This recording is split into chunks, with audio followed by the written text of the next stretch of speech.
Madam. Good morning. I would like to start by thanking Venerable Karma Lakshmi Somo for giving me this opportunity to present this paper at my first Sakyadhita conference.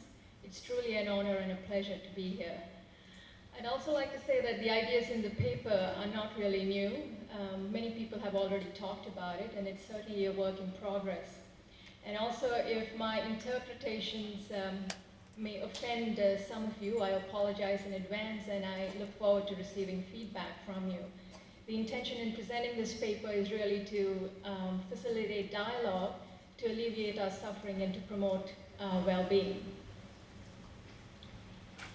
Long ago, in an age where there was nothing else, some monks, impressed by Princess Moon of Wisdom Tara's offerings and devotions, said to her, "If you pray that your deeds accord with the teachings, then indeed on that account you will change your form to that of a man as is befitting."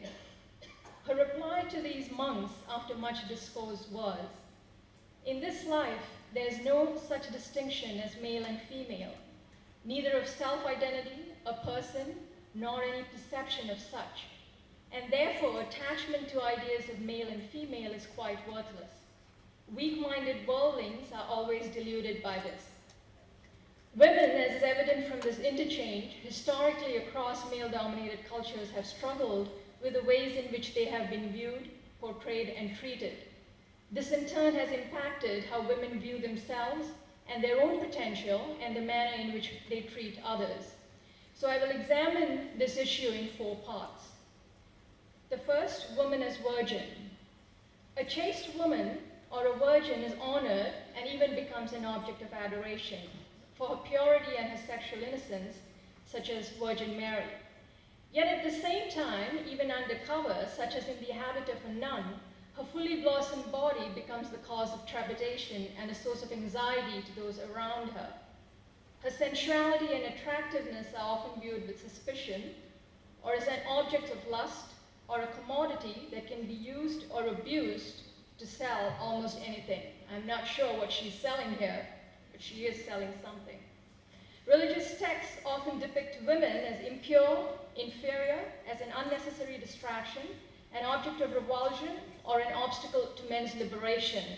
To just quote a few of these lines, "Furthermore, these unclean female bodies are not found without paying a price. In order to obtain them, I exhaust myself and in future will be injured in the hells." Women are the root of ruin and of loss of substance. When men are to be controlled by women, how can they gain happiness? You get the flavor. In order to combat this attitude of suspicion to their physical attractiveness, women spiritual speakers over the centuries have resorted to renounce their beauty in various ways. The classic story of Karaikal Ammayar, the Shiva Bhakti woman saint, illustrates this. She sought to renounce her body by transforming it into a socially undesirable form of a ghoul. Furthermore, she sought to witness the Lord's dance of destruction at the cremation ground and to live there. The cremation ground, as we know, is viewed as an inauspicious arena. She has shriveled breasts and bulging veins. In place of white teeth, empty cavities gape. With ruddy hair on her belly, a pair of fangs, knobbly ankles, and long shins, the demon woman wails at the desolate cremation ground, where our Lord, whose hanging matted hair blows in all 8 directions, dances among the flames and refreshes his limbs. It is interesting that what is not challenged is the difficulty men have in controlling their own feelings of lust and attachment and taking responsibility for it. The onus in patriarchal cultures has always been on the woman to prove her purity and spiritual resolve and non-attachment to the body. Women's accounts of sexual abuse, moreover, have historically often been ignored, ridiculed, or worse, the woman herself becomes the target of suspicion, as in Sigmund Freud's famous or infamous seduction theory. Freud's clients consisted primarily of Victorian women who disclosed to him their accounts of sexual abuse. Freud initially believed these women and postulated that the origin of hysteria lay in their sexual abuse as children. Later, however, for various reasons, much of which is controversial, he reformulated his theory to say that in essence these women had fantasized these accounts of abuse, which in turn contributed to their neurosis. This tendency to question the veracity of women's accounts and to blame the victim for her abuse is something that has persisted in societies across the world by both men and women. Second, women as wife and consort. As a consort and a wife, a woman may gain a measure of respectability as being the better half or as a necessity to raise the Kundalini energies to attain divine bliss. Yet, her purity and honor and fidelity are still questioned, and the story of Sita and Draupadi, as depicted in Ramayana and Mahabharata epics, respectively, illustrates this. Sita in the Indian culture is considered to be the epitome of chastity, fidelity, and purity. She was abducted by the evil demon Ravana and was subsequently rescued by Rama, her husband, with the help of Hanuman, the monkey god, and Lakshman, Rama's brother. The fact that Sita, however, lived in another man's palace causes some rumors about her chastity. She's obliged to take the fire test, as is evident in this picture, in which she sits in the fire but comes out unharmed and therefore is purified from charges. However, in some accounts, questions about her fidelity still persist. And so Rama essentially asks her to leave the palace even though she is pregnant. Sita seeks refuge with Valmiki, the sage who eventually wrote Ramayana. And later, after she gives birth to her sons, Lava and Kush, they go about spreading the story of Rama. Rama, recognizing his sons, invites his son and his wife, Sita, back to the palace. Sita, however, refuses. She asks her mother, the Mother Earth, that if in fact she was loyal, to swallow her. And Mother Earth does that. And it is said in some accounts that Rama later jumped into the river to end his life, followed by some of the people who raised the suspicion. The other classic story is that of Draupadi. She was considered to be an extremely beautiful, intelligent, and virtuous woman. There are few women in Hindu mythology who were aggressive and who spoke their mind in a world of men. Draupadi was certainly one of them. She was married to 5 men, the Pandava brothers. That itself is a remarkable feat. And in a game of dice, she was given away by the oldest, without her consultation. She was furious, and she questioned why this happened. In retaliation, she was dragged forcibly into the court by her long black hair, and furthermore, to humiliate her further, she was disrobed. Draupadi, recognizing that none of her husbands, who at this point had bowed their heads and even refused to look at her, nor were any of the men in the assembly willing to stand up for her, so she turned to her Yida, which was Krishna, and asked for his help. And sure enough, a miracle happened. They tried pulling at her robe, and they found they couldn't find the end of her robe. And it was her devotion, ironically enough, rather than her 5 husbands, that saved her. So much for the theory for needing men to protect you. Furthermore, religious texts do not depict a favorable portrayal of the wife either. In fact, in Tibetan, the word wife means low-born. Again, just to give you a flavor, 3 other thoughts are these: that a wife must be regarded as an obstacle to virtue, to meditation, and to wisdom. And yet 3 more: she's a thief, a murderer, or a guardian of hell. Women's emotional nature, her instability, and her wrath are also feared. The dark feminine is seen as a destructive force that could unleash havoc and confusion. For a woman to be given or gain power is very threatening to traditional male patriarchal systems. Women historically, therefore, are seen as having to be controlled and subjugated to the more rational, logical steadfastness of the male. The descent of the Ganges being modulated by Shiva is a good illustration of this point. Ganga was a goddess residing in heaven, but was brought down to the earth in the form of a river to provide salvation. In fact, people were facing famine and prayed to her to come down, but they were also fearful of her force and were fearful that she would flood the earth. So they requested Shiva to mediate, which he does, through the long locks of his hair, and you can see that her power is being, if you will, modulated by his force. On the other hand, women are also respected in terms of knowing that they have two aspects to themselves. For example, Saraswati is considered or seen as the peaceful aspect, whereas Paladalamo is considered to be the wrathful aspect of her. Similarly, Durga is seen to be the peaceful aspect, whereas Kali is the wrathful aspect. And in this case, both men and women worship these goddesses and know that there is no question of fearing them, that they will do their jobs when called upon to destroy the negative forces. Part 3, woman as mother. It is as a mother, however, that a woman often regains the status of veneration. Her ability to give birth to accords her a unique status. She is now viewed as caring, compassionate, and willing to sacrifice her own needs for the well-being of others. Her sexuality at this point can now be overlooked and even forgiven. The fifth Dalai Lama's poem to his mother is a beautiful rendition of the qualities of a mother and his great love for his own mother. Now I'll read just a little bit to give you a flavor of it. O holy and wise being who carried me in your womb for 10 months without any concern for your own hardships, my all-kind mother, I acknowledge my debt to you. I knew no fear or shame, so you taught me with gentle prods. I knew not good from bad, so you spoke of these to me. You even taught me to ride horses and to play with good friends. O compassionate one, great Dakini, my all-kind mother. When occasionally we had to part from one another, you cried tears of sadness at our parting, and while apart you hear your heartbeat always concerned for my safety. O compassionate one, great Dakini, my all-kind mother. Although one can point out individual cases of mothers not having done this, it is fair to say that in Asia and the West, that the mother is accorded special status. Women as great mother. In some cases, however, even without literally having given birth, a woman can become the object of devotion due to her mother-like qualities.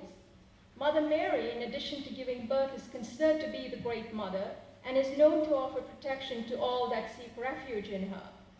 Mother Teresa's selfless devotion to the poor, destitute, and to the orphans in India is legendary. Shri Mata Amrita Anandamayi, a sannyasini who has her ashram near Trivandrum, the capital of Kerala, is affectionately referred to as the hugging mother. She literally embraces every human being with great warmth and compassion as a mother would her only child. His Holiness the Dalai Lama, lest we get trapped into believing that these qualities are restricted only to a woman, is a wonderful living embodiment of the great compassionate one. Women gaining inspiration and insight from past and modern day Dakinis. So how do women, lay and ordained, view themselves in light of these contradictory images and expectations? How do I, as a woman, view myself? A virgin, a sex object, a consort, a mother, a terrifier, a yogini? Using the king of logic, one can reason, am I one with them or separate from them? Or am I simply an aggregate of all of them? A survey of the clinical literature finds that women tend to be depressed much more often than men. Now, while there are many reasons for this, one of the reasons I would like to highlight is the negative view women hold of themselves based on the contradictory and confusing messages they receive. Mary Pfeiffer talks about in her book, Reviving Ophelia, how young women around adolescence, in their desire to fit in, particularly be seen as attractive to the opposite sex, begin to lose their voices and their authenticity. Young girls, as they use external criteria for patriarchal culture to define themselves, begin to lose their self-confidence and self-esteem. And hence, an examination of how we as women view ourselves is very critical for our own healing. Venerable Tenzin Palmo, a modern Buddhist nun whose remarkable life story is documented by Vicky McKenzie in The Cave in the Snow, points out some of women's natural strengths: sharpness and clarity, which is the wisdom aspect; the nurturing softness and gentleness, which is the bodhicitta aspect, and those together are really the two wings necessary to attain enlightenment, which women naturally possess. The ability to respond very quickly to distress, and the ability to generate two more quickly. Some of the weaknesses that have been traditionally postulated by men lack any real merit.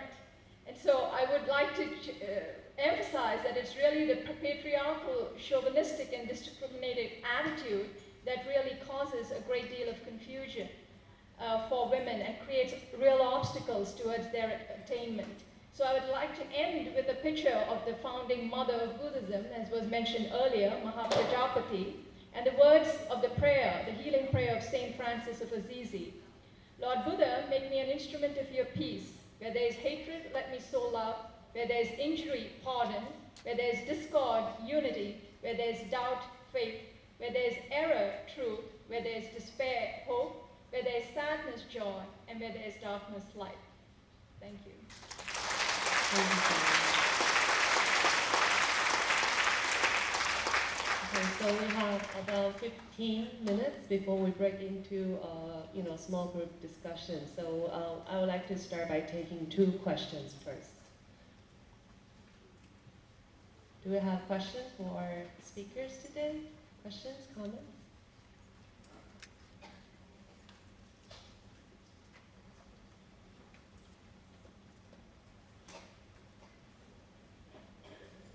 Yes. The question is directed to Dr. Hema. Can we have your name, please? Your name Swat Yen, I'm a Malaysian. Okay. I would appreciate it if you could elaborate more on the evidence to show that nuns possess their own version of Vinaya and their own distinct traditions of interpretations in page 2. I'd like to hear more about that. Thanks.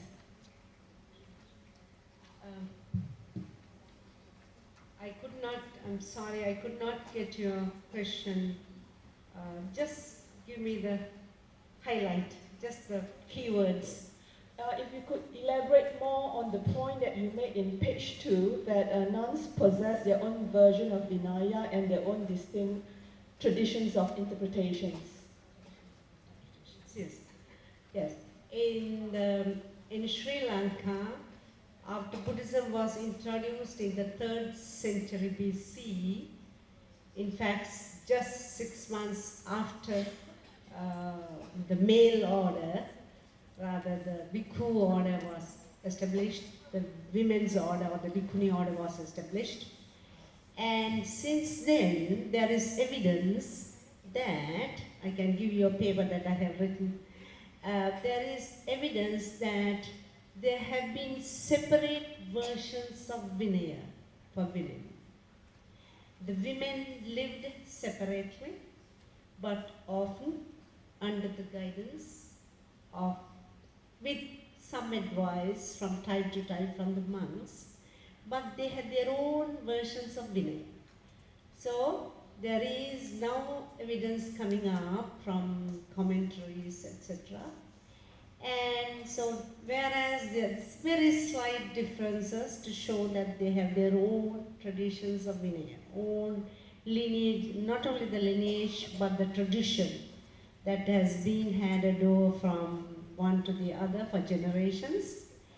And because of the patriarchal values dominating from over a long period of time, at least from 80 BC, when the texts, canonical Tripitaka texts were written in Sri Lanka, there is evidence that there is always some kind of discrimination against women, against the Bhikkhunis, at least some competition, because as I mentioned, in the first historical document written by women in the 4th century, and the second historical document written by bhikkhus, first written by bhikkhunis, based on the first one, had totally omitted, it's a glaring discrimination, totally omitted the references to the bhikkhunis, their achievements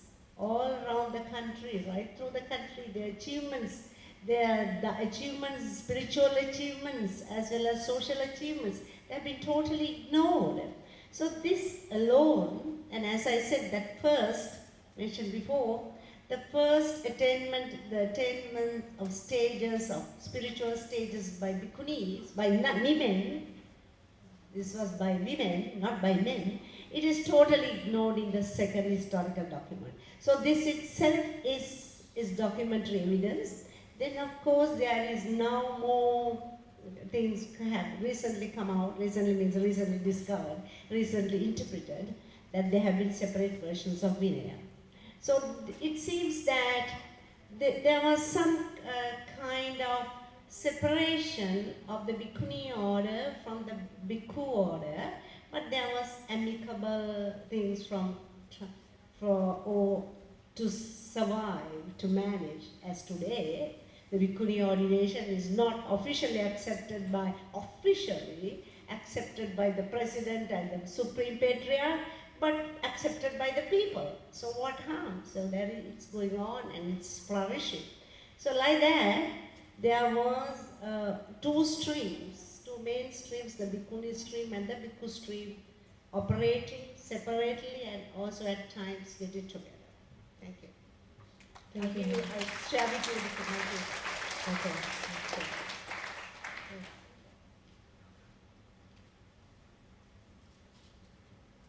Good morning, I'm Laini, I'm from Malaysia. Actually, I have two questions for two panel speakers. First is Adrian. It's a very lovely talk about how we can practice. You mentioned somewhere about serving our family, and you mentioned being empty, and I don't quite grasp that. What you mean by being empty and interconnected. And the other question is to Julie, right? I like the last part where you say, how do I view myself as a woman? A virgin, sex, object, consort, mother, terrifier, yogini. This question is something that pervades all of us. I don't really see the answers. Perhaps you can give me a view of how we view ourselves. Thank you. Okay. What I was talking about is, in the view of Sunyata, that ego, self, and phenomenon are empty and not real. It's relative reality. And when you're serving your family, some women totally negate themselves while thinking their families are extremely real. And it's all equally empty.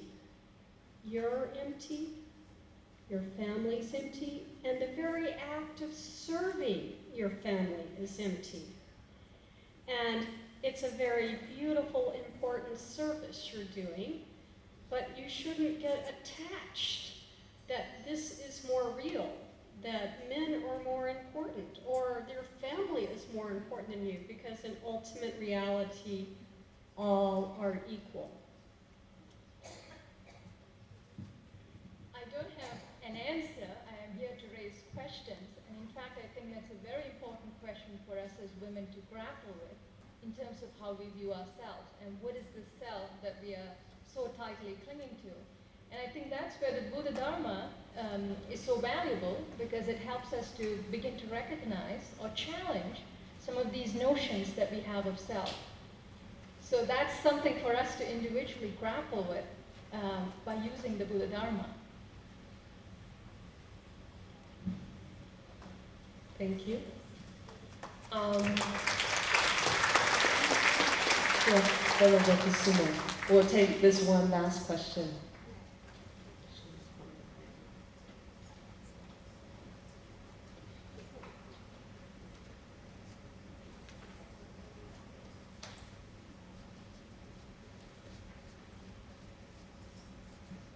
I like to make a small remark about this emptiness, which is an absolute reality and must be seen distinct from the conventional reality. They are both correct as far as the world goes It is a conventional reality that works, but the individual realization gets you closer to emptiness, which is the absolute reality.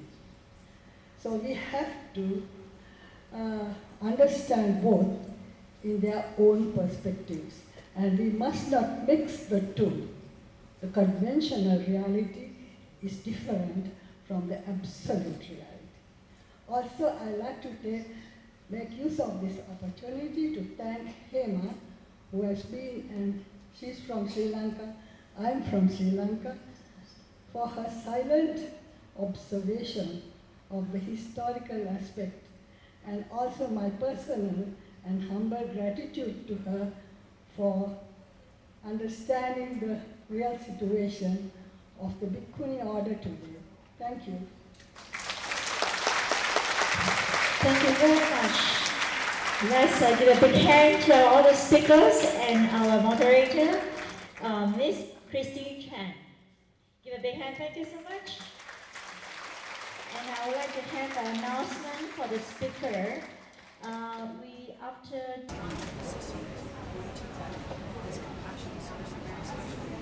Taking this from India, first considering that everybody, from beginningless time, all of us have had some sorrow, so everybody at some point has been our parents, or a child, somebody who's in their parents.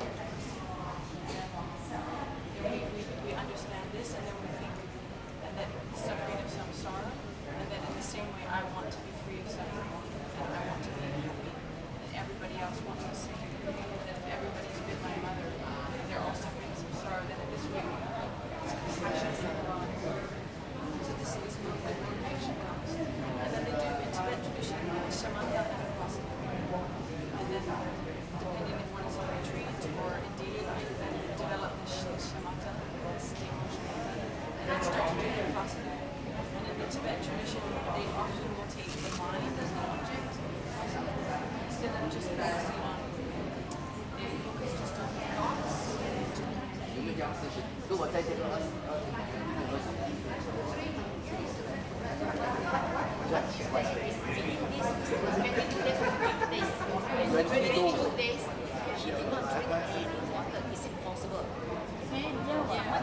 In summer, you become the meditation enough to breathe full.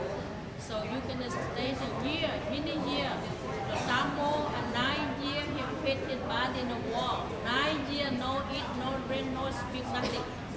Still alive. Still alive. He's still alive. We talk about people still alive. Meditation. For me, I did change a little bit my life, okay? I did a regular person. I did training for Tammo. Tammo, the one that my teacher. I ordered for him. And To Hui Nang, he's the one in China. Yeah, okay. So when I know a friend, I train there. First year I came here, one day, 5 hours free. All the kind of free, my teacher, with everyone coming in to study have to pay 1 day in 5 hours. And second year, that I ordered my prayer done, I think enough for me to know what I can pray. And second year, I take a meditation, I train in the meditation because at night time I can sit alone, try to pray for myself. I take 3 months silent, no eat and fast, no eat, no talk, 3 months. You drink? Did you drink? No eat. What did you drink? I can go. I work. I cook monk, nun. I also some 25 to 30% eat 3 meals a day. I the cook. I drink water. I drink a juice, apple juice, only juice, squeeze out. I very clear water. 3 months like that. And those year I take 6 months. No eat, no eat, no talk. If you talk, what you say? No, I don't know. Whole farm all the trees around. Nobody goes to me. Nobody comes to disturb me. But I would anybody. I do my own work. And nobody comes to ask me anything else. In the temple, no, because when I take my retreat, I find the Sangha. I request to give me 6 months silent. And fast and I do my duty. I work for 25 to 30 months. You still got to purify yourself. You still have to walk the path. The Buddha cannot do it for you, Kuan Yin cannot do it for you, your Sifu cannot do it for you. This is the path, this is the DIY.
That's why this world is such a strange and interesting one.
下午好。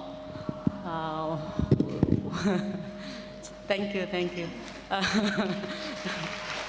Thank you. Okay, thank you. 我是释人朗，人朗Shi from Taiwan, and we are going to have our panel this afternoon. The first one will be presented. Our topic is the Bhikshuni Vinaya and full ordination for women. And we have 4 speakers here, and the first one is Professor Yu Zhen Li. And then would you welcome her? Thank you.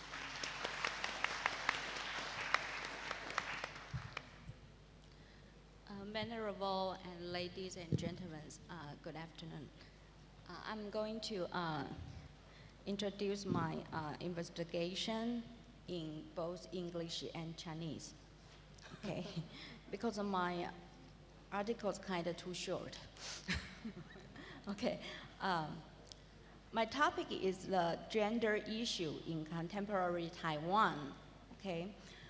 In 1953, Taiwan, the Buddhist Association of the Republic of China, hereafter BAROC, began to install a national ordination system and initiated great opportunities for Taiwanese women to enter the Buddhist order.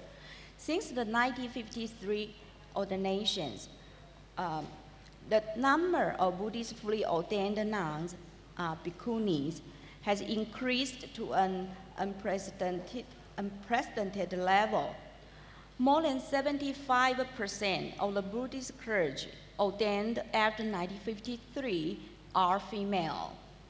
1953年开始，台湾有了每年的传戒制度，那主要是由中国佛教会在主导啊。那这个传戒制度赋予女性呢相当大的机会啊，能够出家求道啊。那么事实上，从1953年以后呢，戒场里面受戒的比丘尼呢，已经占全部僧尼人口的75%啊。The discipline for the Sangha strictly follows sexual segregation, especially in the course of the nation. It appointed bhikkhunis to oversee the candidates during the training, and the bhikkhunis to teach bhikkhunis Vinaya.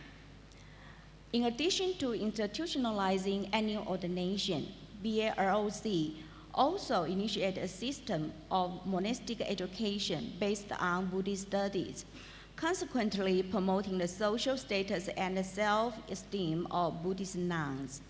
那么戒场里面的性别区隔非常的严谨所以呢由引赞师来教导女性戒子，那么同时呢也有比丘尼来教导戒子比丘尼的戒律那么除此之外呢，中国佛教会呢也开始鼓励一套佛学院教育为主的这个僧伽教育那么在这种情况之下呢，使得台湾比丘尼的社会身份、社会地位，还有他们自己的自信呢，都极度的提高。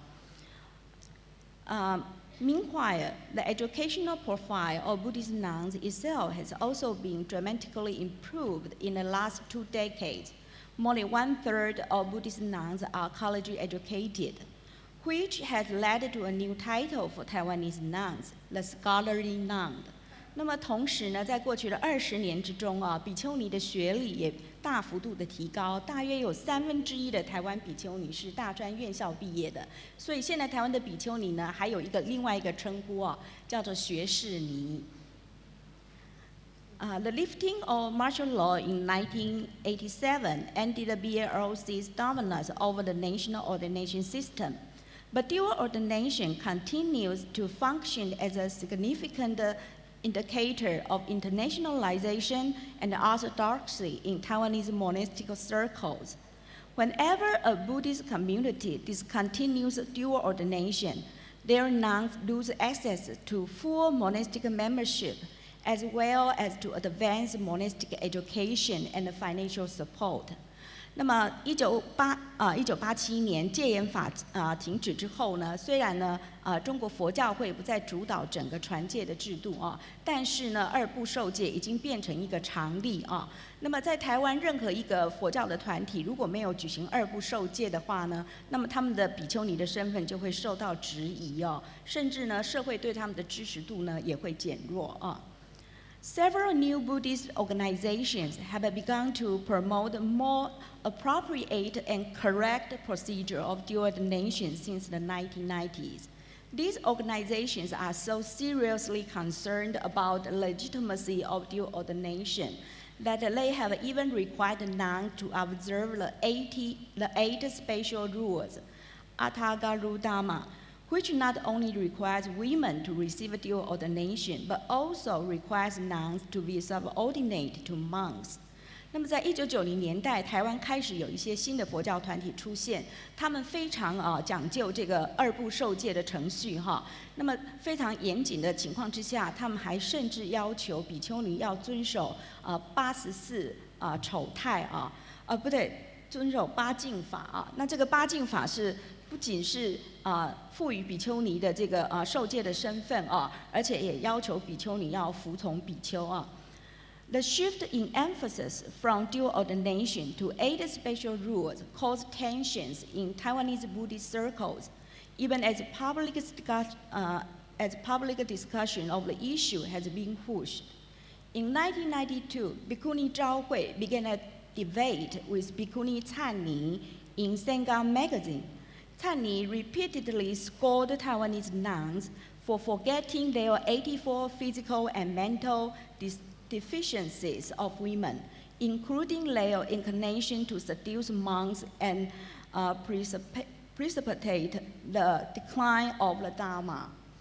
OK， 那把那个焦点呢，从二部受戒转移到八敬法事实上在台湾引起了很多的紧张那么使得在某一些公共场合里面要讨论这个问题大家都感到非常的火爆在1992年比丘昭惠跟灿尼在僧伽杂志呢就开始针对八敬法展开一场比战那么灿尼认为说台湾的这个比丘尼已经忘记他们自己的84种的丑态那然后呢所以呢才会不遵守八敬法这样子。And Zhao Hui viewed Canni as an apologist of a male-dominated monastic hierarchy. She disagreed with Canni's distortion of women's religious commitment to the Dharma as simply being the gatekeeper of monks' celibacy. She blamed Canni for distorting the egalitarian Buddhist teaching by sanctioning gender difference in monastic hierarchy based on the 8 special rules。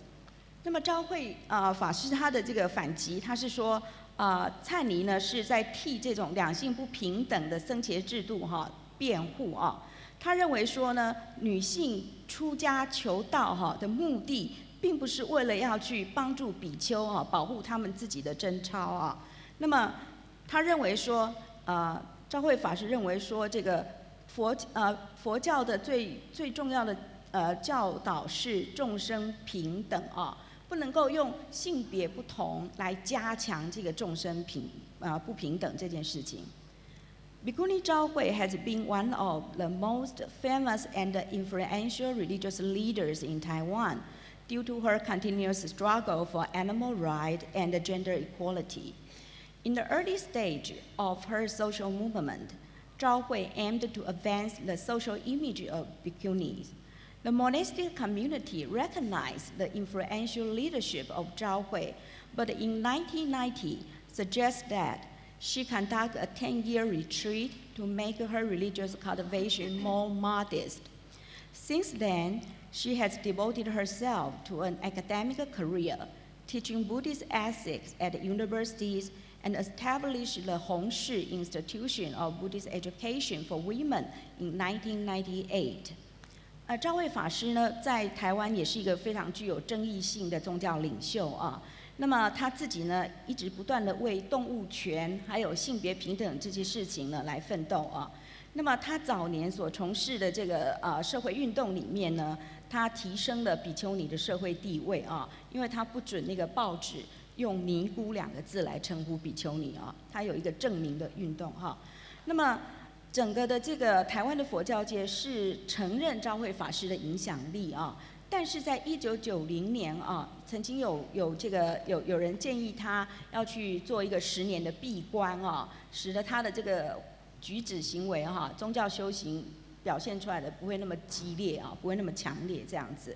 那么从此之后呢，昭惠法师有点改变他的策略，他就开始做这个朝向学术界来发展。他事实上已经出版了47本书，好像，学术界发展哈。然后另外呢，他在大学里面教佛教伦理。然后另外呢，在1998年，他正式建立了弘誓佛学院哈。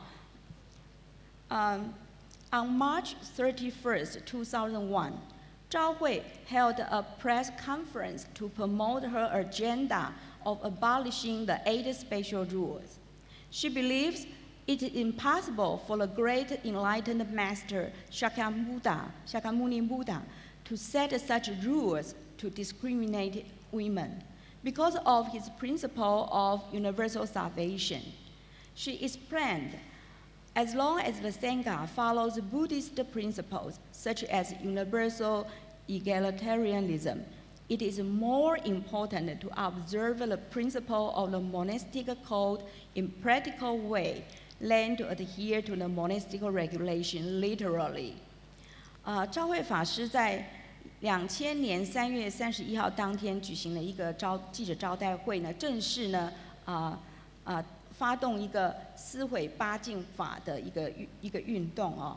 那么他的理由是说，他没有办法相信强调众生平等的释迦牟尼佛他会制定一个专门歧视女性的法律那么昭惠法师他的这个方法，他的态度是比较开放的他认为说这个僧伽在遵守法律、遵守戒律的时候，如果能够抓住那个佛教众生平等的根本精神的话，就不需要逐字逐句的拘泥于那个戒律的条文。